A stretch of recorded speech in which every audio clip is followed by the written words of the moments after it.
My wife's car is currently being fixed. Because of this, we've been given a rental car, and I quite like it. So I'm going to show you around said rental car.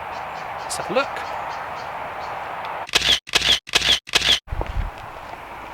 First of all, let's talk power.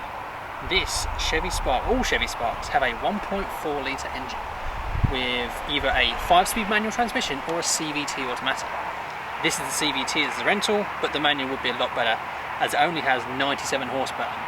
But as it's a rental, they are the quickest cars you can drive because you can just floor it as hard as you want. It's great. And now of the back of the Chevy Spark. And I think for a small, cheapest car, it actually looks pretty good. This model here is the LT, which is not the base model. It is the one up from the base model, which means we get electric windows and steering wheel controls. As you can imagine from a car this small, the boot space is pretty limited. It's only like this much. But how much do you really need? You don't carry a lot all the time, so for that case, it's perfect. You are now in the back seat of the very small Chevy Spark, but despite it's a small car, it still comes with 4 doors, so you have to clamber over anything, and there is plenty of room back here. I'm not very tall, but I got room. I could sit here comfortably. Unfortunately, as it's such a small car, you do only get 4 seats and this weird cheap plastic cup holder thing in the middle, which I'm sure any push of the accelerator pedal, your drink will go flying over your nice, clean, brand new rental seats, and they're sure to charge you for that when you return it. But it's a pretty nice place to be back here. As it is the LT model, we do have electric windows in the back, but we do have quite cheap plastic. But what do you expect for a car that's $15,000? It really is the best rental car you can get.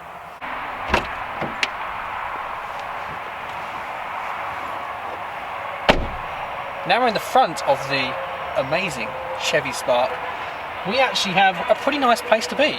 Even the base model LS, which starts at only $13,500-ish, still comes with a full infotainment system with Apple CarPlay and Android Auto, which that's all you need. You don't need any sat-nav on there. You plug your phone in and you're good to go. I need that in my life. As I said earlier, the LS model is the base model. And the LS model comes with wind-up windows and a pretty basic looking interior. This being the LT1, we get steering wheel controls for Bluetooth and voice activation and cruise control, and electric windows. But as I said, even the base model, if you just want to save yourself some money, get yourself Apple CarPlay and Android Auto, and what you really need. Unfortunately, this particular model is fitted with the CVT automatic transmission, which makes a weird drony noise as you're driving along and is a bit temperamental when you do try and floor the throttle. This car you can get with a 5-speed manual gearbox, which I'm sure would much fitted to this engine.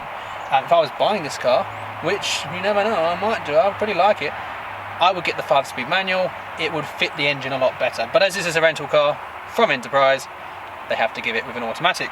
And for zipping about, it's actually pretty good. It's actually a pretty nice place to be back here for the cheapest car on sale in the USA today. You do have plasticky door bins and stuff like that, but you do have plenty of space in the glove box. You've got 2 cup holders down here, 1 in the back. You've got a mirror on both sides, and that's a pretty good luxury in the cheap car market. And the dials look nice. They're still analog dials, but I actually prefer them. I think they look pretty good. And that's everything you need. If you did want to spend more money, you can go for the 2 LT model, and that includes stuff like lane keeping assist and a few extra safety features to stop you crashing, like auto stop and stuff, which I presume will go in these blank switches down here. But I don't really see the point. This model, this 1LT, seems the perfect balance. So if I was buying this car, I would get the 1LT with a manual. But as I say, as a rental, this is probably the best rental you can get. Don't spend the money. Stick with the cheap one. Okay, now let's see what this car is like to drive. Now, into D. I have to wear glasses for driving, or I'm meant to anyway. Okay, let's go for a cruise. It's actually parked somewhere I don't live, so let's go back to where I do live. Now, as you can imagine, being the cheapest car in the USA, it's going to feel a bit rough and a bit bumpy and a bit jolty, and the camera is jiggling about right now. But I'm going to blame that on my phone holder, which is a bit old now. But it is actually pretty good for the money you're spending on this car. Even if you get it as a rental and you rent it for probably $35 a day or something bad like that, it actually is pretty good. You do get a bit of road noise, a bit of tyre noise as you expect. The materials do feel a bit cheap inside of here, but when you remember, oh wait, this car only costs $15,000, which especially in America, let's go this way, is very cheap. It actually is a really good deal. My wife was saying how she thought it felt a bit slow, but it's 1.4 naturally aspirated engine, 97 horsepower. It's not bad. The one letdown probably would be the gearbox. I've heard people say CVT gearboxes are bad. Never driven one before. This is the first time driving one, and yeah, it is a bit of a weird experience. It doesn't seem to kick down all the way you want it to. Once you floor it and you're sort of picking up speed, accelerating, it actually is okay. And actually, this car does pick up speed between sort of 10 and 40. It's pretty quick. Not had it on the highway yet though. Don't know if I'm going to. Our car might be ready for collection by then. I've heard it's a bit noisy, but the fuel economy is actually pretty good. It's meant to be better with the CVT as well. Maybe that's a higher ratio than fifth gear is on the manual. So the driving experience is actually pretty good.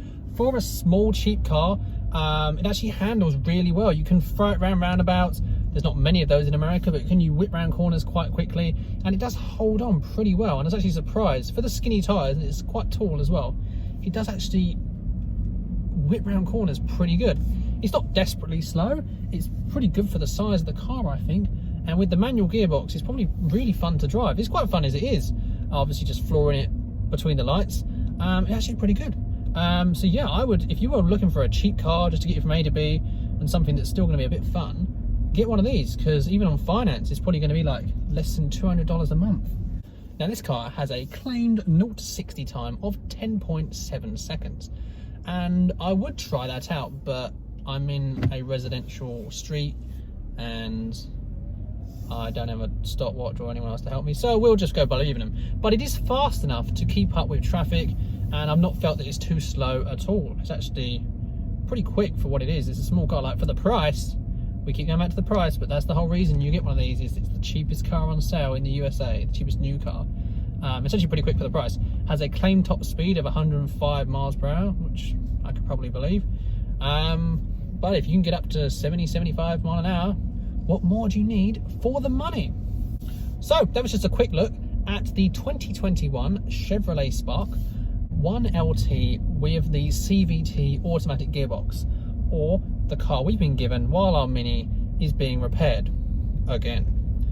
And I actually think it's a pretty good rental car. I would always choose this as a rental car. It's probably the cheapest one. If you are paying enterprise, it's probably the cheapest one you can get.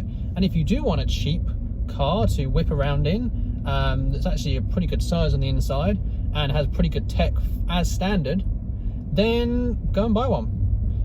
You can get 1 or 2 year old ones at CarMax as well that have already lost about $3,000 or $4,000 of value, still with their manufacturer warranty. So if I was in need of a cheap car, maybe I would. But anyway, here it is, a quick look at the 2021 Chevy Spark. See you later.